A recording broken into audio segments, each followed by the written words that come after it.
ఏంటి వరుసగా బట్టలు ఇన్నున్నాయనుకుంటున్నారా? పండుగ 3 రోజులు ఇదే పని కదండీ! వండుకోవటం, తినటం, కొత్త బట్టలుంటే కుట్టించుకున్న వాళ్ళు, తెచ్చుకున్న వాళ్ళు ఉంటే వేసుకోవటం, విప్పేసుకోవటం. సో, నేనైతే వాషింగ్ మిషన్‌లో వేసే వరకు వేశాను. చేత్తో ఉతకవలసినవి ఉతికేసాననమాట. సో, ఇక్కడ మా చెట్టుకు పువ్వులైతే చాలా అందంగా ఉన్నాయి కదా! వైట్ రోజెస్ అనమాట. ఇది యాక్చువల్‌గా మనది కాదులెండి. కింద ఫ్లోర్ అమ్మాయిది. సో, తను ఇక్కడే పెట్టింది ఎండ తగలట్లేదని. పువ్వులైతే చాలా బా వస్తున్నాయి. ఏంటో ఈ మధ్య చెట్లకి పువ్వులైతే కోయటం నాకిష్టం ఉండట్లేదు. చెట్టుకి అలానే ఉంటే చూడటానికి చాలా బావుంది.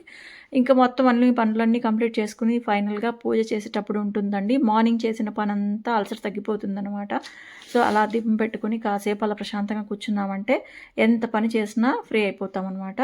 ఇంక ఇక్కడైతే నేను పూజ అయితే కంప్లీట్ చేసుకున్నాను. ఇంకిక్కడైతే బాగా మొక్కేసానులెండి. ఒకటి నా శారీ బిజినెస్ స్టార్ట్ చేశాను. సో, దాని గురించి అండ్ యూట్యూబ్ గురించి. అండ్ ఇవేంటనుకుంటున్నారా? అలసంద గారెలు. రాయలసీమ స్పెషల్ అనమాట. ఇవి ముందు రోజు చికెను ఆర్ మటన్‌లోకైతే తింటాం మేము మా సైడు. అండ్ నేనైతే నెక్స్ట్ డేకి మిగులుతాయి కదా! అవి ఎత్తి పెట్టుకొని మరి ఇలా ఎర్రకారం మా సైడ్ ఎర్రకారం ఎక్కువ ఫేమస్ కదా! సో, అదైతే చేసుకొని నేను ఇలా చద్ది గారెలంటారు కదా! సో, అవన్నమాట. అవి తింటాను. నాకైతే ఇది చాలా ఇష్టం ఈ కాంబినేషను. ఫుల్లుగా లాగించేసాను. అది ఎర్రకారం అనమాట. నేను మిరపకాయలు కొద్దిగా తక్కువ వేసుకున్నానులెండి. మంట ఎక్కువగా ఉంటుందని.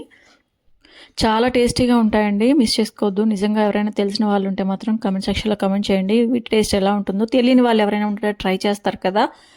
సో, ఫైనల్‌గా అయితే ప్రశాంతంగా కూర్చొని అయితే తిన్నాననమాట. బానే కడుపు నిండా లాగిచ్చేసాను. అండ్ తర్వాత శారీస్ అయితే ఆర్డర్ పెట్టాను. అంటే సేల్ చేయడానికి.